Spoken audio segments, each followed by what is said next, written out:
Welcome to the Breakfast Leadership Show, where we interview global thought leaders on business, leadership, and life.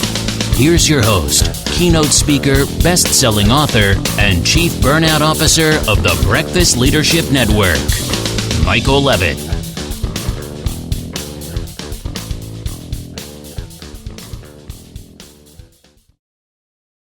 Welcome back. I've got Karen Sands on the line. Karen, how are you?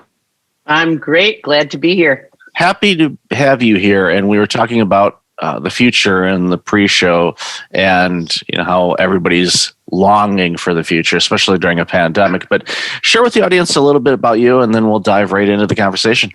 Sure. Well, I've been around the future for a very, very long time.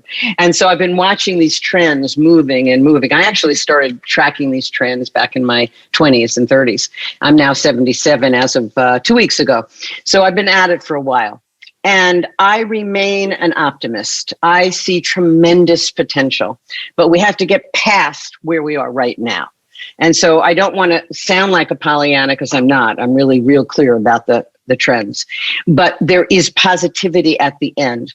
One of the things I've been very concerned about is everybody's trying to get to the future when we don't even know how to define what that is. And we're not for a while. Even with the push to open up businesses and open up cities and schools, which I don't think is going to last long. That's a personal opinion based on all these surges that we're having. And I don't think it's smart. But nevertheless, at some point, we will really get to that other side, but none of us know what it's going to look like. You have companies talking about staying remote forever. You have others that are saying, oh, no, we're going to rush back and get people to work. The change that's come in people's lives and families, and their just personal joie de vivre, beyond the fears of COVID, I'm putting that aside for now, of course, but the idea that they could be home, that they could spend time with their families and still be highly productive employees is not going away, right? I mean, just look at the move of people that are buying new homes all across the country so that now there's no inventory of rentals or to purchase, because people are saying, I don't have to live this way anymore. So I want people to open up to this new future, not rush so much to have it, because we don't even know what it looks like yet. We have to dial back to what do we want the future to look like, individually and collectively, right? But in fact, what I did a year ago, I just closed out this forum. I was doing a future-proof forum to take people through 2020 into 2021. I never thought it would go quite this long, of course. And to have a forum for a year with everybody showing up is rather unique and amazing. But it was because people didn't know what to do, and they needed a place where they could just be real and really look at, okay, where am I now? Where am I headed? What's going to happen in between? But we're all still in that place. So I really want to stress that we should not be hurrying up to pivot and start something new. This is still time to pause and pivot, and keep examining, because these trends aren't going away. They really aren't. So the opportunity is, first of all, I think people have to realize, whether you're 30 years old or you're my age, 77, this is a new world of longevity. We are living to long, long ages, but the earth is calling us and saying this is the 11th hour. If we don't get it together, all generations, I want to get rid of this gap that's been put there by, truthfully, the media, I believe, and false equivalencies about all the generations. The truth is, we all need each other. My whole team is under 40, besides me. No, excuse me, one is in her 60s. Everybody else is under 40 or under 30. Because I need them to jive me up, and they need me for my wisdom and experience. Together, we make a new world. So to me, that's what the future is really about. So I'd like people to just calm down, step back, and take a look at who they really are and what they really want. If you don't know what you want, then why worry about the future? Right? So we all have to get there. And that's especially true for people who are 50 plus. And some of the new stats that are coming out are kind of amazing. I just got this from a new AARP study, which I was at first not keen on when it first came out, because the numbers seemed really wacky. but they've now updated them due to COVID, et cetera. And I just want to share these with your audience because it's really exciting in many, many ways. First of all, let me just get this back to baby boomers where I wanted to start. Sorry. Okay, so the 50 plus age cohort, by the way, I believe I work with people that are 35 and up. That's the majority of my audience. But most of the demographers and in aging and longevity start with 50 for whatever reason. So the 50 plus age cohort contributes $8.3 trillion to the U.S. economy each year. That's 40% of our GDP. So we can't dismiss the value of our older population and our older workers. And I believe that the future of work is going to be driven by the boomers and innovated by all the younger generations. So together we will do that. But the interesting part is in 2030, when the first of the millennials are turning 50, we will be contributing $12.6 trillion to the U.S. economy. And when the Gen Zers, my grandkids, will be turning 50, then we'll be contributing $26.8 trillion to the economy. So there's a tremendous value that most people who are 40s and 50s have lost sight of. And they need to take that back. We need to value ourselves as a concrete force for change and innovation in this country and the world. So that's my future view about people need to understand these demographics so they don't get lost in the shuffle. There's a lot of opportunity. It doesn't feel like it now because everything's stuck and nobody knows where it's going. And that's the key thing is, and I love this. I've heard the phrase, this is an opportunity for the Great Reset. And and the way that you describe Absolutely. it is amazing because we have the opportunity, and it's rare. Not that we didn't have the opportunity to do it before, but when everything is kind of in this pause, we can reflect and we can go, all right, what do we want to do? The point you made about how so many organizations have made the decision, which will be interesting to see long term if they stick with it. Exactly. But the decision to say we are going to stay remote, even when things are quote unquote open again. So you're seeing this mass exodus of everybody leaving big cities, San Francisco and large areas New York, yep. where it's very expensive and it's shifting things, and you're seeing interesting patterns as far as like housing for exactly. The housing prices are skyrocketing in Florida, where my mom, who we lost my dad about just over a year ago, and she moved up to Michigan to be closer to my brother and whatnot, and she sold her house in Florida, and I don't even know what the market is in that area now, but I know it's up. Even higher, because it's just everybody's vacating those big cities because they want a little bit more elbow room and something a little bit bigger than 372 square feet. Exactly. And that's what they want.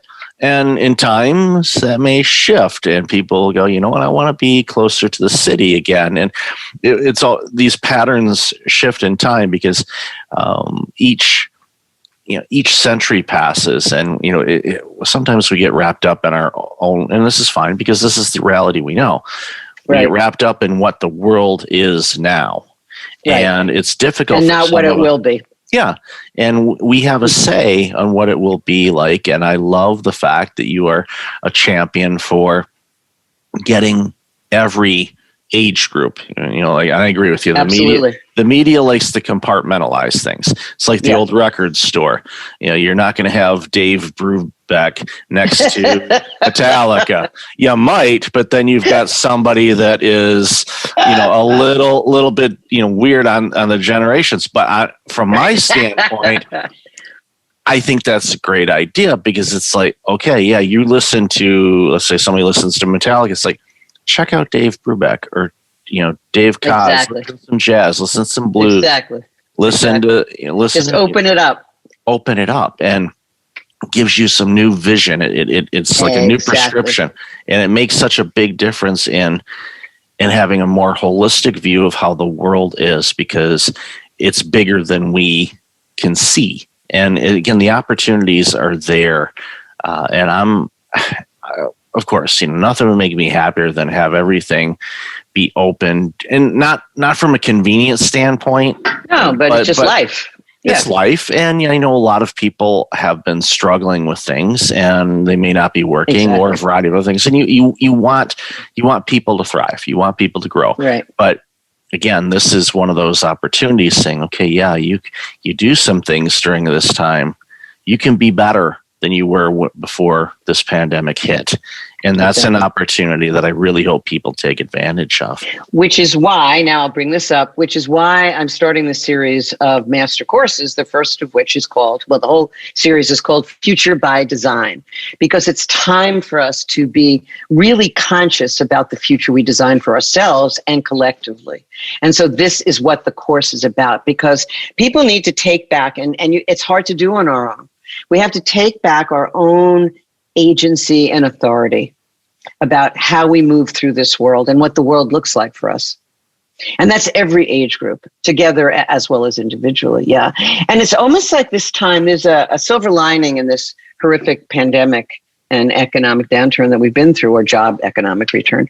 And I love E.E. Cummings' quote, and it's, "The eyes of my eyes are opened. The eyes of my eyes are opened." And that's what's happening. People are now seeing, as if for the first time, where their quality of life has been, right? What really matters to them and who really matters to them. And that, we can't lose that. It's such a gift to have been able to receive those of us that are still on the planet. My God, look what we've received. And that has to stay with us, and value each other, but mostly value ourselves. And that's been lost. And I was thinking about it this morning when I thought about the title of your podcast, which is about burnout, right? And these times are enormous burnout because of, especially, not only all of intersectionality, but especially right now about ageism and age discrimination and age bias. And I say that across the age spectrum. I'm very much about agelessness and being ageless across generations.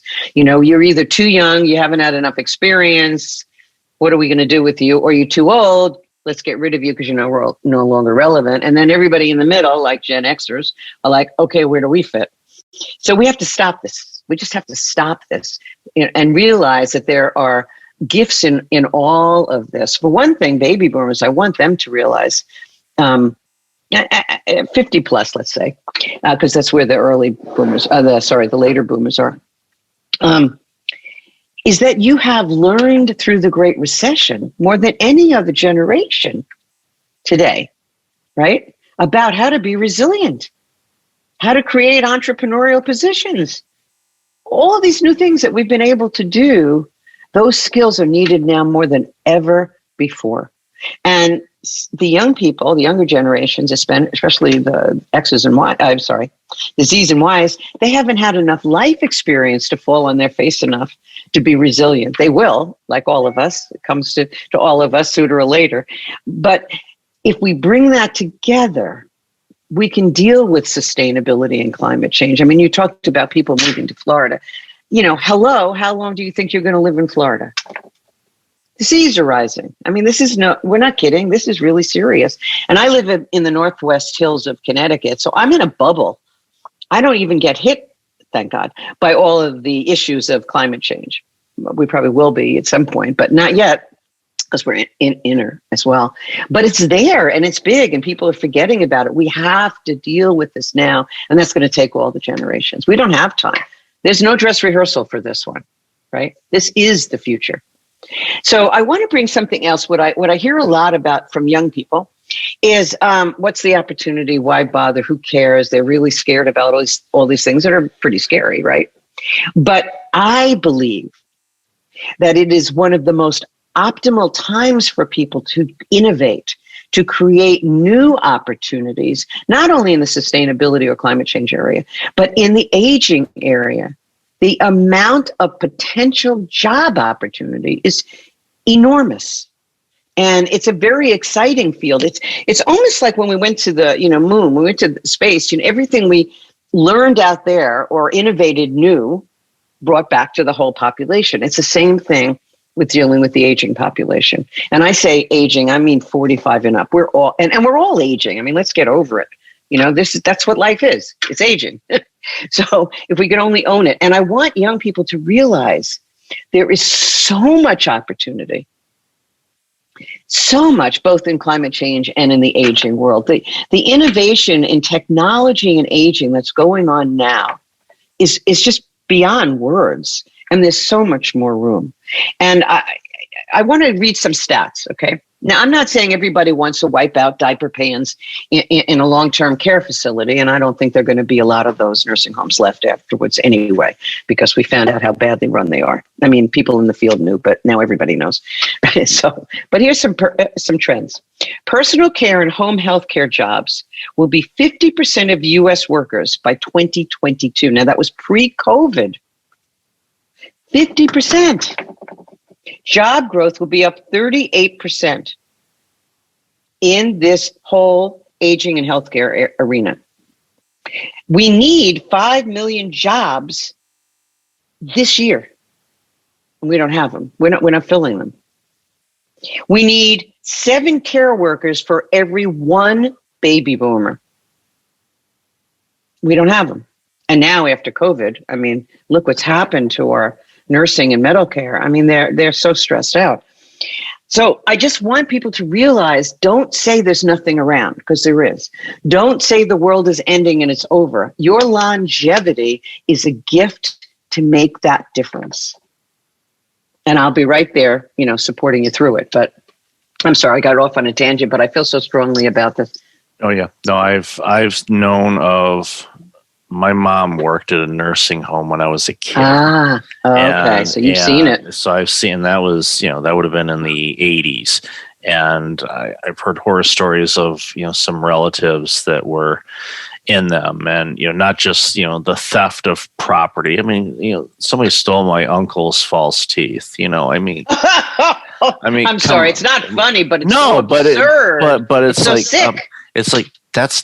Those aren't going to fit your mouth. There's a reason why they shape things. You hear those stories, sick. But it is, and that's just one of the stories. And of course, we hear the absolute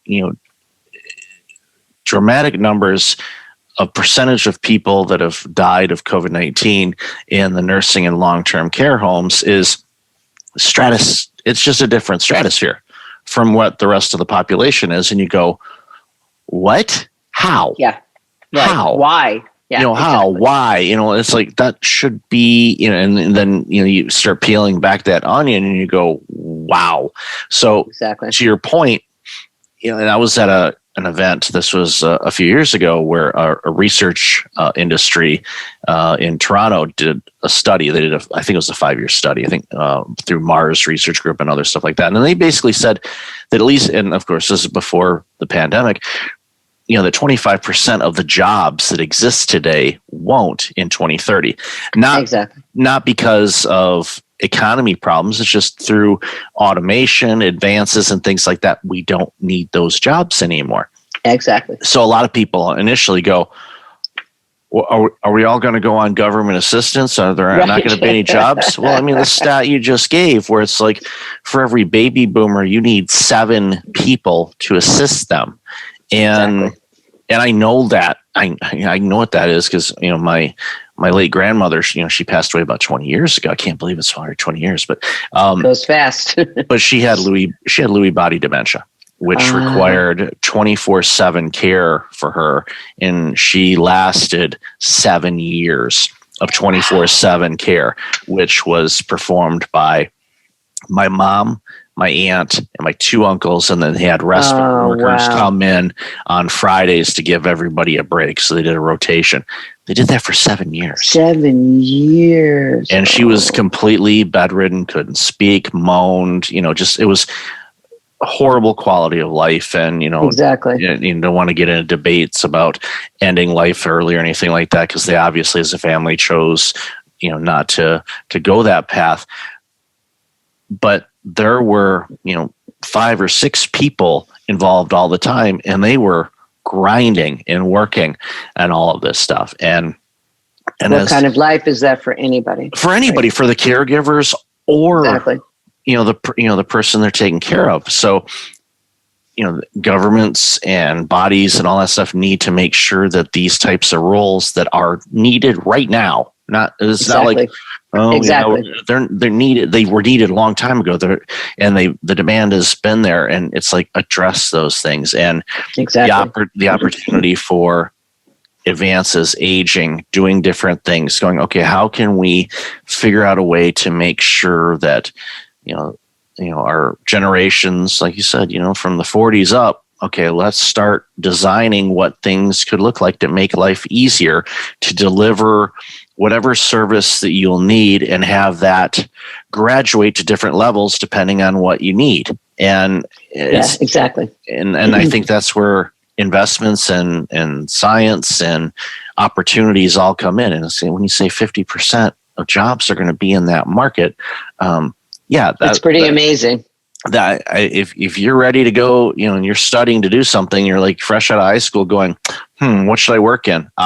Exactly. When 50% of the jobs out there are going to be in this type of role, that you can probably, unless you really have a special niche or niche on what you want to do in life. Exactly. Go where the opportunities are. You can do other things too, but it's right there. But if you think about it, if you can combine high tech, if you can combine AI with aging care, whoa, because then that's going to affect healthcare for every age group. The other thing there's two other things I wanted to address too, is back to the younger people in terms of their concern about the future. It used to be you'd have 6 jobs maybe in your life. Now it's 6 to 10 careers in your life. So to think that this is over and done is really short-term thinking for young people. Look, I'm 77, so I can say that. I'm so excited about the potential for long life and long life learning, not just lifelong learning, but long life learning for all of us, so that people who are in their teens can say, hey, I'm going to be 77. How do I want my 77 to look like? Do I want it to look like her, or do I want it to look like, Joe? Whatever it is. Now's the time for all of us to be thinking about age is an ongoing process. It's not a thing to be afraid of. There's a lot of obviously myths around it that make it scary. I'm not scared of any, but I'm so excited to be 77 and still here, right? And still pumping, and I will keep pumping until I'm carded out. So it's a whole nother view. I am so optimistic about the potential for youth. If they could just take off the fear stuff and look at, whoa, everything is open, and we have so much coming down the pike. It's really fascinating. But I also want to go back to, again, where I started. I kind of got off on a tangent, as I said, about your theme about burnout.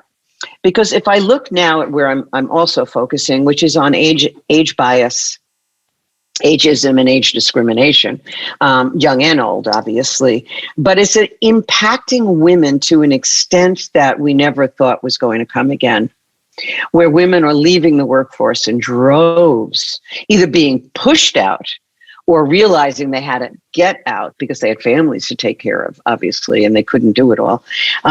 But what is concerning me is that all the gains that women have made from when I started as a feminist in the 60s, right, till now are really shrinking back. So we have to really stay on top of this, because if it's affecting women, it's affecting every group. Women are just the ones that we're, feeling it the most. And women themselves have to say, whoa, we haven't lost our value. In fact, we have more value. We just have to bring that value into a different format. So it may not be climbing the ladder unless that's what we want to do in corporate. It may be a consortium of women creating new ventures. I'm just throwing it out there because I see it on, I was doing an age bias. This is something fascinating. I posted something on age bias and technology. This was about it was in February. I don't remember how many weeks ago now, but 5 weeks or so. And I got over 60,000 views. Now, guaranteed, I look probably 100 times, so we'll take that out of the 61,000. But come on, it's a lot of people saying, hands up, I want to know more. I'm facing this. What do I do about it? And so I started something called my first one was called Future Works Forum, Age Bias Exploration.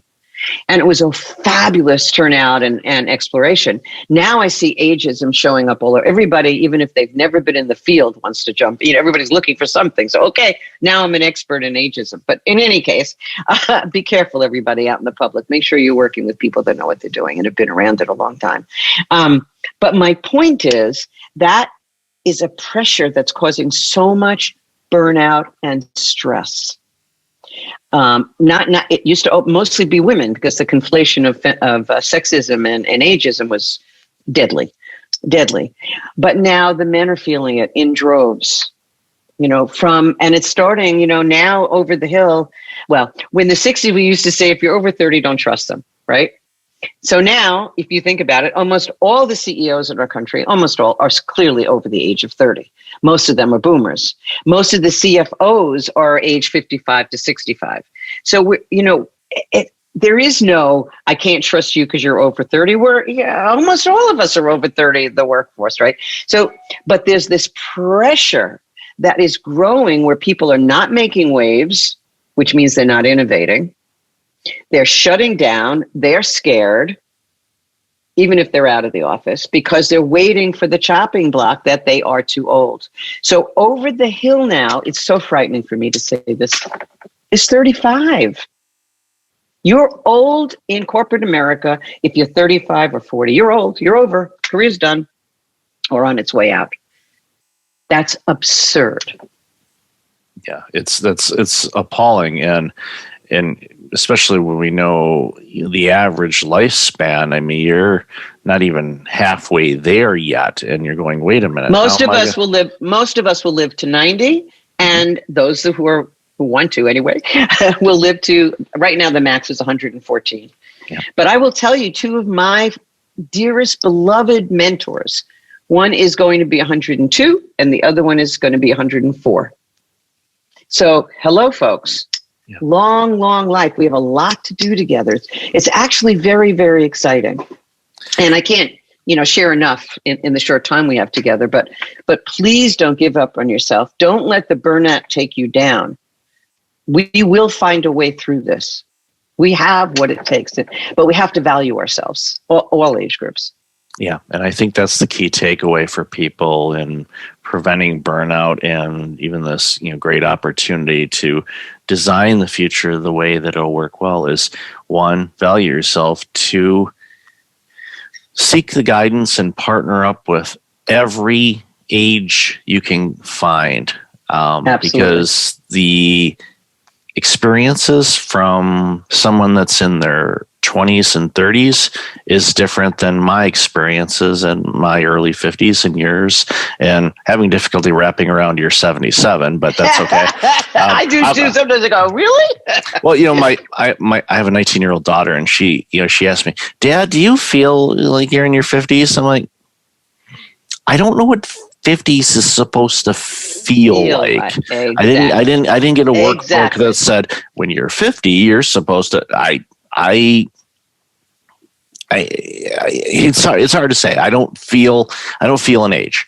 I mean, there are moments where, obviously maturity, experience, life experiences, and all that stuff, you get wisdom and things like that. I definitely know that I am smarter than I was when I was her age. I'm still dumb, and I got a long way to go. But that's looking forward to that long way and figuring out, okay, how do I get less dumb? And that's, just approaching life with a curiosity and opportunity, I think makes it so much more rich and fulsome for everybody involved. And the 50s, well, first of all, let's get age defined differently. There are, at least people in the aging field like myself, and I've been for so long now, there are 4 ages that we look at. There's the first age, second age, and then when you move into midlife, it's the third age, and it's been extended, and then the fourth age. I'm now in the beginning of the fourth age. So midlife really, in my book, starts at 45. 40. Some people even 35, but 40 all the way to 75. It's been extended.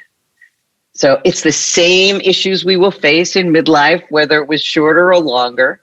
It's a wonderful age because there's a reckoning. You have to redefine who you want to be for the rest of your life.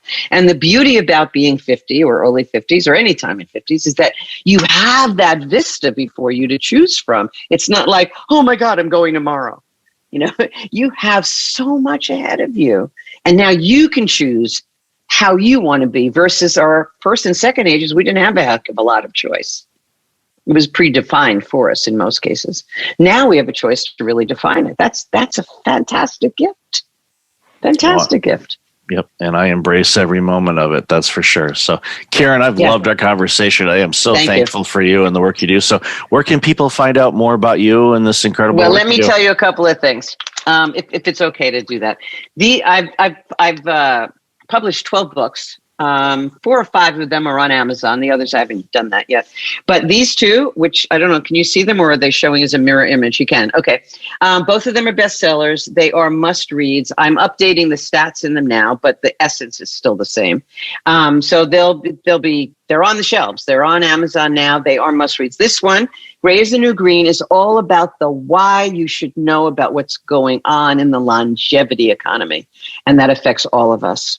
The Ageless Way is a groundbreaking evergreen book about the future of aging and the future that we all are entering into and how we want to create it, which is, by my view, the ageless way. And so that's it. Those are the biggies. You can go to just KarenSands.com. Thank you so much for this great conversation. This is such a pleasure. Thanks, Mike. Thanks for listening to the Breakfast Leadership Show, part of the Breakfast Leadership Network. Visit breakfastleadership.com for tips on empowering your business and your life.